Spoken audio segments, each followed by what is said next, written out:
नमस्कार दोस्तों। आज मैं आपको उस जगह ले जा रहा हूं जिसका नाम नक्शे से मिटा दिया गया है। ये कहानी है यमपुर नाम के एक शापित गांव की।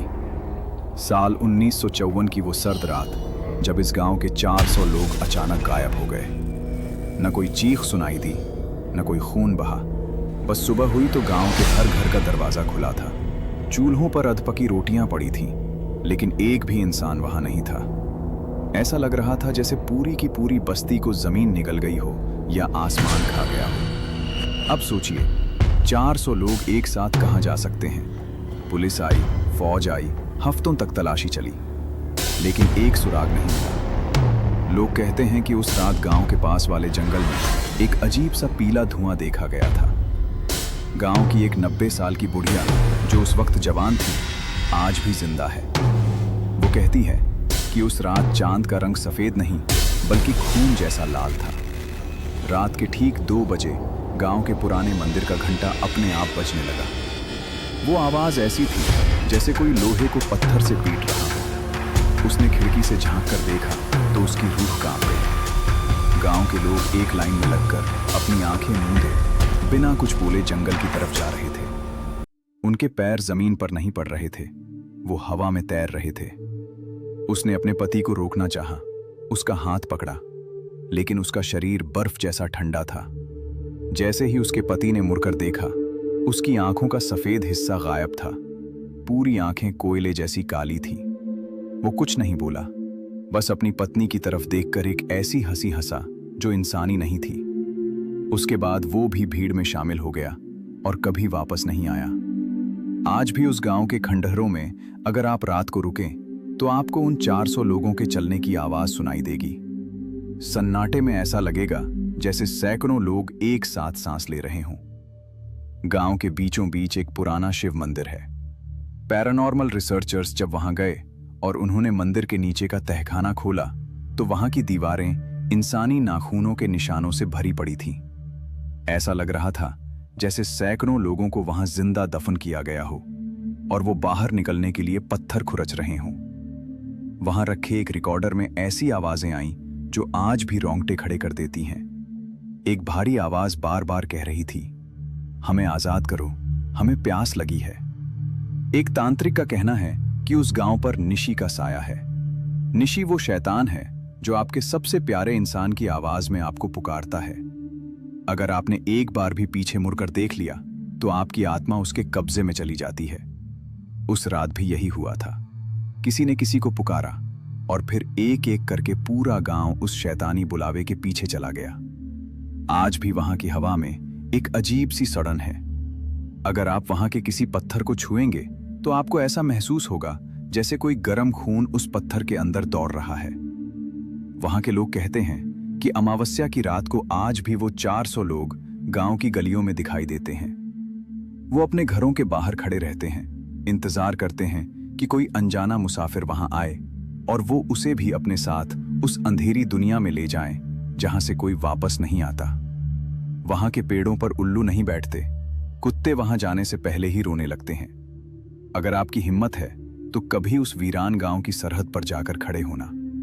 आपको महसूस होगा कि हजारों आंखें आपको झाड़ियों के पीछे से देख रही हैं। वो आपको बुला रही हैं। वो चाहती हैं कि आप भी उनके इस कभी न खत्म होने वाले दुख का हिस्सा बने। तो दोस्तों, क्या आप जाना चाहेंगे यमपुर?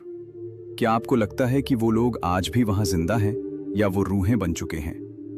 अगर आपको अपने पीछे किसी के चलने की आहट सुनाई दे रही है तो मुड़कर मत देखना। शायद यमपुर का कोई पुराना बाशिंदा आपके कमरे तक पहुंच गया है। ये कहानी सिर्फ एक शुरुआत है उस खौफ की जो 70 सालों से दबा हुआ है।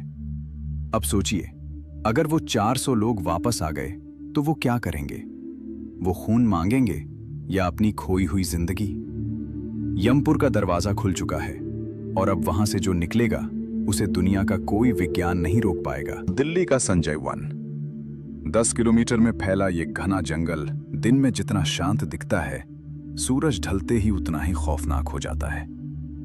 लोग कहते हैं कि यहाँ की मिट्टी में एक ऐसी रूह दफन है जो पिछले कई दशकों से भटके हुए मुसाफिरों का इंतजार कर रही है। ये कहानी है उस सफेद साड़ी वाली औरत की जिसे दिल्ली के इस जंगल का सबसे बड़ा आतंक माना जाता है। साल 1980 के दशक की बात है।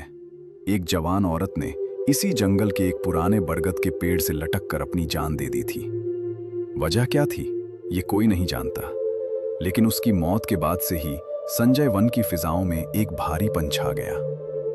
जो लोग रात के वक्त इस जंगल के पास वाली सड़क से गुजरते हैं, वे बताते हैं कि अचानक उनकी गाड़ी की हेडलाइट मद्धम पड़ने लगती है और हवा में एक अजीब सी सड़न महसूस होती है।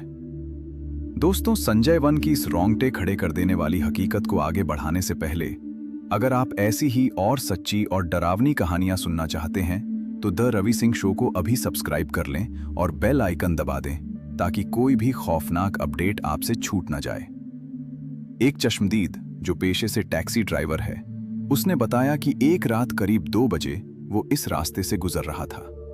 अचानक उसने देखा कि सड़क के बीचों बीच एक औरत खड़ी है। उसने सफेद रंग की पुरानी साड़ी पहनी थी और उसके बाल उसके चेहरे को पूरी तरह ढके हुए थे। ड्राइवर ने जैसे ही ब्रेक मारा, वो औरत गायब हो गई। उसे लगा शायद उसका वहम है, लेकिन जैसे ही उसने गाड़ी आगे बढ़ाई और पीछे वाले शीशे में देखा, उसके होश उड़ गए। वो औरत उसकी टैक्सी की पिछली सीट पर बैठी थी। उसकी आंखें पूरी तरह सफेद थीं और वो बिना पलक झपकाए उसे घूर रही थी। ड्राइवर ने जैसे ही पीछे मुड़कर देखा, सीट खाली थी, लेकिन वहां एक गीली मिट्टी की महक और ठंडी हवा का झोंका रह गया था। संजय वन के अंदर कई पुराने मजार और खंडहर हैं। वहां ड्यूटी करने वाले गार्ड्स बताते हैं कि रात के सन्नाटे में उन्हें किसी के तेज दौड़ने की आवाजें सुनाई देती हैं। ऐसा लगता है जैसे कोई साया एक पेड़ से दूसरे पेड़ पर छलांग लगा रहा हो। एक गार्ड ने दावा किया कि उसने उस सफेद साड़ी वाली औरत को हवा में कम से कम 10 फीट की ऊंचाई पर तैरते देखा था। जब उसने टॉर्च जलाई तो वह साया एक भयानक चीख के साथ घने पेड़ों के पीछे ओझल हो गया। आज भी दिल्ली पुलिस रात के वक्त संजय वन के अंदर जाने की सलाह नहीं देती। लोग कहते हैं कि वह औरत आज भी उस पुराने बरगद के पेड़ के पास भटकती है, शायद अपनी अधूरी कहानी को पूरा करने के लिए। अगर आप कभी दिल्ली के इस रास्ते से गुजरें और आपको कोई सफेद साया दिखाई दे, तो अपनी गाड़ी की रफ्तार बढ़ा लेना, क्योंकि अगर उसने आपको पुकार लिया तो आप शायद कभी उस जंगल से बाहर नहीं। पुणे का ऐतिहासिक शनिवार वाला किला। दिन में ये जगह अपनी भव्यता और मराठा साम्राज्य की शान के लिए जानी जाती है, लेकिन जैसे ही सूरज ढलता है, इस किले की ऊंची दीवारें एक भयानक खौफनाक राज उगलने लगती हैं। ये कहानी है एक 13 साल के मासूम राजकुमार नारायण राव की, जिसकी चीखें आज भी इस किले के पत्थरों में कैद हैं। साल 1773 की एक काली रात को सत्ता के लालच में नारायण राव के अपने ही चाचा और चाची ने उनके कत्ल की साजिश रची। हथियारों से लैस शिकारी महल के अंदर घुस आए। अपनी जान बचाने के लिए वो नन्हा राजकुमार पूरे गलियारे में पागलों की तरह भागा। वो चिल्ला रहा था, गिड़गिड़ा रहा था, काका माला वाचवा, यानी चाचा मुझे बचाओ। लेकिन उसकी पुकार सुनने वाला कोई नहीं था। उसे बेरहमी से मौत के घाट उतार दिया गया और उसके शरीर के टुकड़े टुकड़े करके पास की नदी में बहा दिए गए।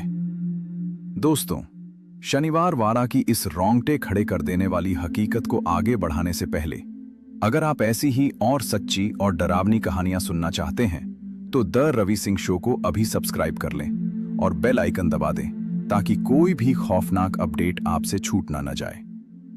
नारायण राव की उस अधूरी मौत ने इस किले को हमेशा के लिए शापित कर दिया।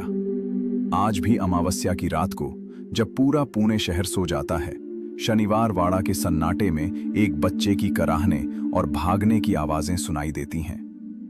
लोग दावा करते हैं कि उन्होंने आधी रात को एक धुंधला सा साया देखा है जो काका माला वाचवा चिल्लाते हुए गायब हो जाता है।